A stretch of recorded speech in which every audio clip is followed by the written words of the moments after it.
ఇంకా మంచిగా సర్వింగ్ చేసుకుంటే సూపర్ సూపర్ అంటే సూపర్ ఉంటుందండి. చాలా బాగుంటుంది. ఎంతసేపు మనం ఆకుకూరలు అంటే ఓన్లీ ఆకుకూర ఫ్రై కానీ లేదా ఆకుకూర పప్పు కానీ చేస్తుంటాం కదా, అలా కాకుండా ఇలా కూడా చేసుకోవచ్చు అనమాట. Something special. సూపర్ ఉంటుంది. సూపర్. పప్పులన్నీ ఉన్నాయి కదా ఇందులో, అన్నీ నంచుకుంటూ ఈ గ్రేవీతో కలుపుకొని శుభ్రంగా తినేయచ్చు. చాలా బాగుంటుంది. ఓకే, మరి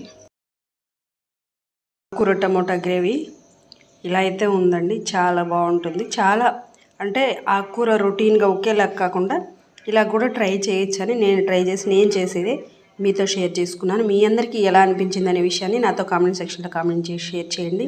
అలాగే ఫస్ట్ టైం కనుక ఎవరైనా మన ఛానల్ చూస్తున్నట్టయితే సబ్స్క్రైబ్ చేయండి, లైక్ చేయండి, షేర్ చేయండి, కామెంట్ బాక్స్లో అయితే కామెంట్ చేయండి. ఇప్పటిదాకా మన ఛానల్ చూసి ఆదరిస్తున్న వాళ్ళందరికీ పేరు పేరున హృదయపూర్వకమైన కృతజ్ఞతలు.